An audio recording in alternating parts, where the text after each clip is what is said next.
Welcome to a very special Christmas edition of My Vegan Provence. Today, we are diving into the heart of Provençal holiday tradition with one of its most iconic treats, Nougat. Whether you love the timeless crunch of pistachios or almonds, the floral notes of rose petals, or the bold caramelized depth of maple syrup, Nougat is not just a dessert, it's a symbol of celebration, one of the 13 legendary desserts served on Christmas Day in Provence. But here is a twist. I've reimagined these recipes to be 100% plant-based. In this video, I'm thrilled to share with you 3 unique Nougat recipes I've perfected over time. Each one is a masterpiece in its own right. So let's rediscover Nougat together. First up, the classic of classics. A chewy, crunchy nougat packed with pistachios and almonds. This is the nougat that started it all. Rich, nutty, and utterly irresistible. 280 grams of castor sugar, 250 grams of glucose syrup, 40 milliliters of water, 300 grams of almonds, 60 grams of pistachios, 250 milliliters of chickpea water, a quarter of teaspoon of cream of tartar, 2 A4 size Azyme pepper sheets, a stand mixer with the whipping attachment, a butter knife or a bread knife, a rubber spatula, a set of measuring spoons, a wooden spatula, a baking tray lined with parchment paper, a knife with a long blade, a pen knife, a candy thermometer, or any thermometer that can be used for cooking, a small bread cutting board, a medium-sized saucepan, a square or rectangle hollow mold, approximately 15 to 20 centimeters. This is a mold that are normally used to press tofu. If you don't have this type of mold, you can still use cake mold that you will have to line with parchment paper to keep the nougat from sticking inside. Start by reducing the chickpea water. In the saucepan, pour the chickpea water and cook it on medium-high heat. Let it boil for approximately 10 minutes until it reduces by half. Use the measuring cup time to time to verify the quantity of liquid remaining.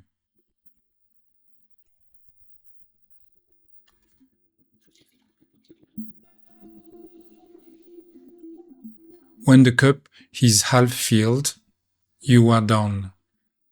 Put aside the reduced chickpea water and let it cool down completely. Start by preheating your oven to 150 degrees Celsius. In the meantime, prepare the azyme sheets to cover the interior of the mold. I use a penknife to cut the azyme sheets. You need to cover the hollow bottom and the 4 walls of the mold. I cut the side parts as large as the azyme sheet allows me to, so mine were around 6 to 7 centimeters high. You don't know how high the mixture will go, so it's better to have more than less. Layer the cut azyme sheets into the mold. Keep the top sheet aside that you will put at the very end of the recipe. Place the mold ready in your working station.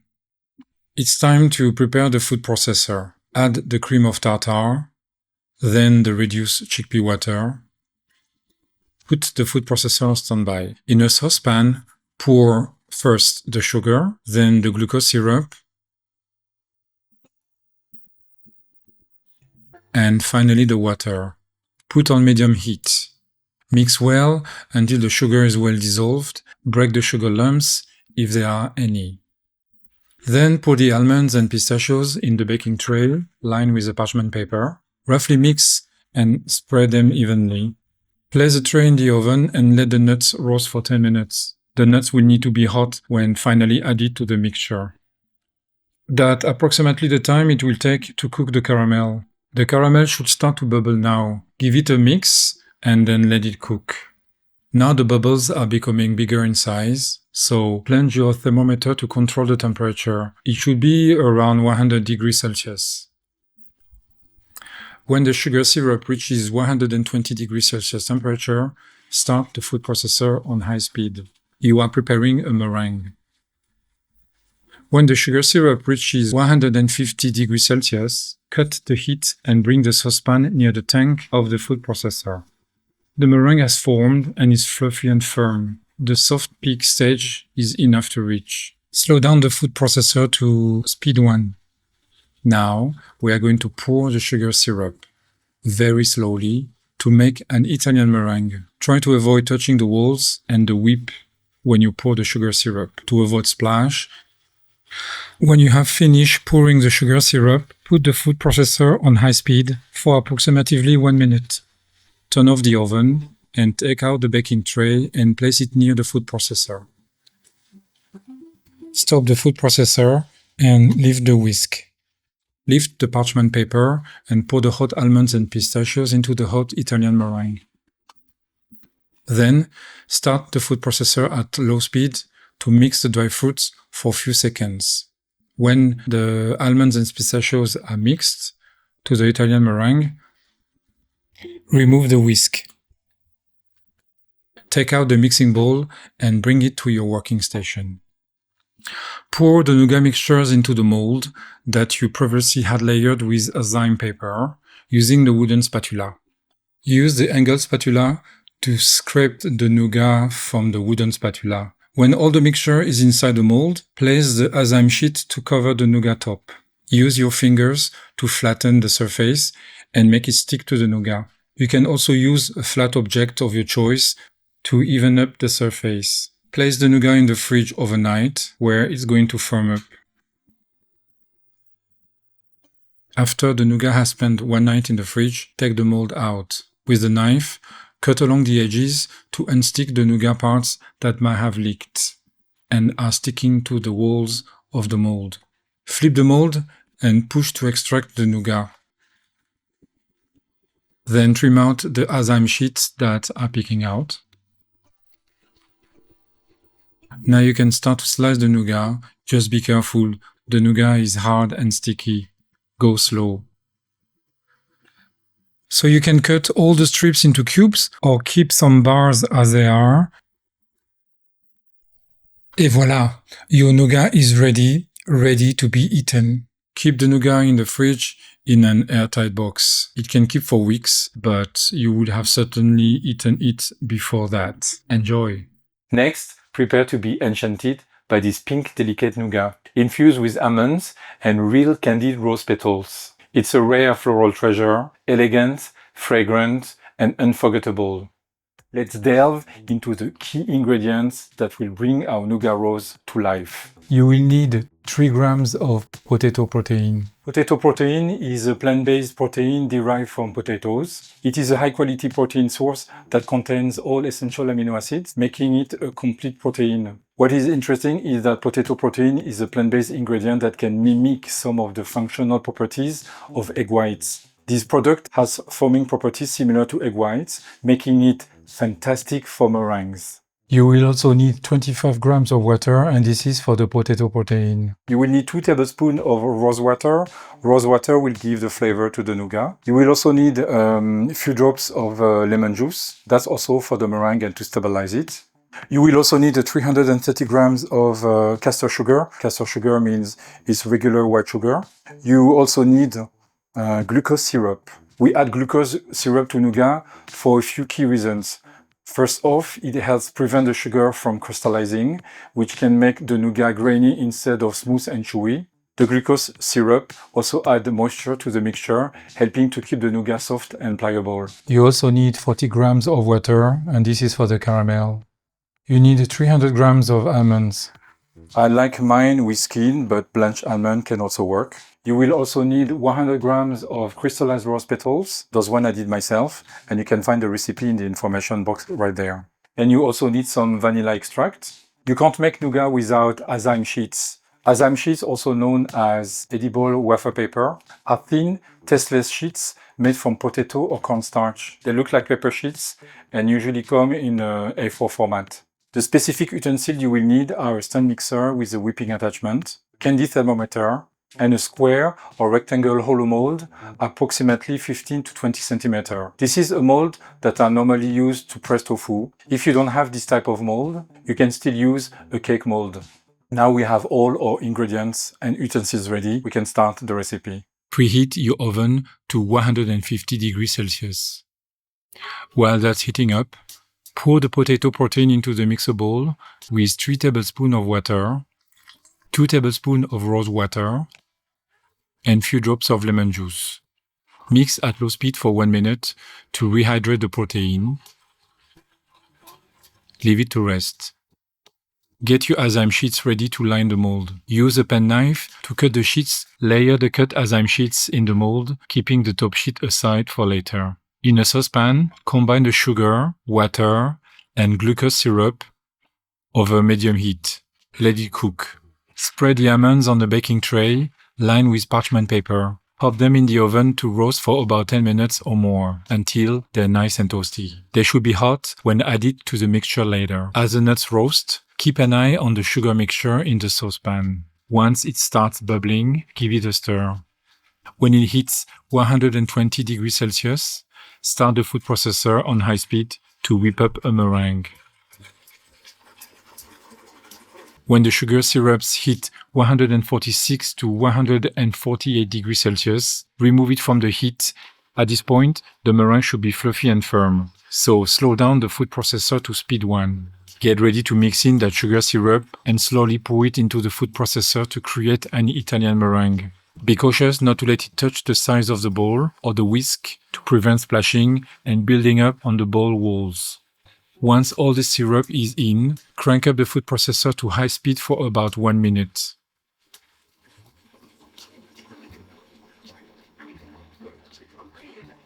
While the food processor works its magic, take the baking tray out of the oven and place it near the processor.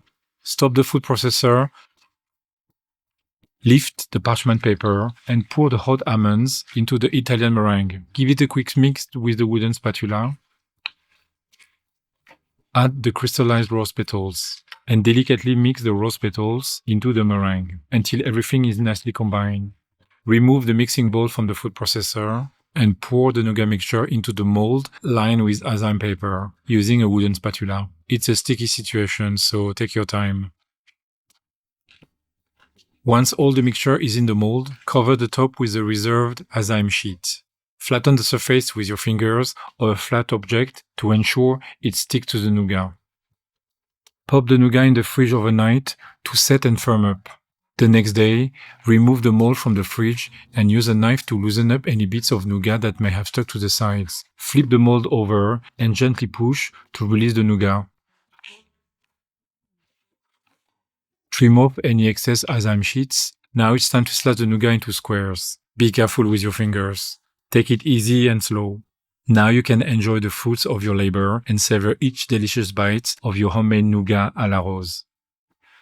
Finally, meet the bold and addictive black nougat. Crispy, caramelized, and sweetened by maple syrup. Traditionally, this nougat is made with honey. This one is for the adventurous, crunchy, deep, and impossible to resist. The ingredients. To realize this recipe, you will need 700 grams of raw almonds with their skin, 470 grams of maple syrup, 90 grams of sugar, 2 enzyme sheets. You can buy enzyme sheets online or in bakery supply stores. The utensils. A medium-sized saucepan, a wooden spatula, a butcher knife, a baking tray, and a candy thermometer if you have one. How to make black nougat. Set your oven at 150 degrees Celsius temperature. In the meantime, lay the almonds in the baking tray and spread them even. When the oven has reached temperature, let the almonds warm up in the oven for approximately 5 minutes or more. In the meantime, put the saucepan on a medium-low fire. Pour the maple syrup and pour the sugar. Stir until the sugar is completely dissolved. Bring the syrup to a boil. When the syrup boils, stir it. Adjust the heat to minimum to get a small boil. Take the almonds out of the oven. Add the almonds into the syrup. Stir gently with the wooden spatula. And cook at low temperature for approximately 10 to 15 minutes and stir regularly. The almonds need to cook evenly, and you also need to make sure that the caramel doesn't burn on the bottom of the pan. So that's why you need to stir. When the almonds are cooking in the syrup, prepare your enzyme sheets in the working station to be ready when the syrup will have caramelized. Also bring the butcher knife. After 10 to 15 minutes, the syrup has thickened. If you use a candy thermometer, the temperature should reach not higher than 120 degrees Celsius. If the syrup starts to dry out and crystallize, like here in the video, lower the heat to the minimum and continue cooking until the syrup liquefies again. That will take few minutes.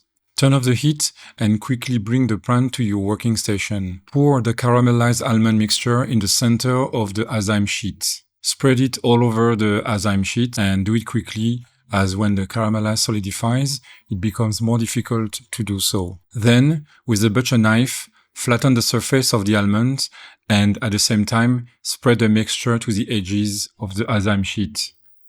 When the level of almond is regular, apply the second enzyme sheet to cover the almonds. Press firmly with your hands to make the sheet stick to the surface. And place the baking tray on top. Press to compress the almonds even more and add a weight to it. And flatten again, moving the weight. Let the nougat cool down for 20 minutes with the weight on. After 20 minutes, you can remove the weight and the baking tray. Then cut the nougat in slices. The width is up to you. I usually cut them around 4 to 5 centimeters to have not too small and not too big sizes. The nougat is a bit hard to cut, so that's the reason you need to use a butcher knife. You could at this point also break the nougat with your hands and make smaller portions or various sizes. Or you just continue cutting them with the knife. Then display the black nougat pieces in a serving tray. You can keep the nougat in a glass box or a metal box for weeks in a dry, cool place. Don't forget to like, subscribe, and share your favorite recipes in the comments. And if you are curious about more Christmas Provençal recipes, stay tuned for the rest of our Christmas series. From my kitchen to yours, joyeux Noël et bon appétit. Bien,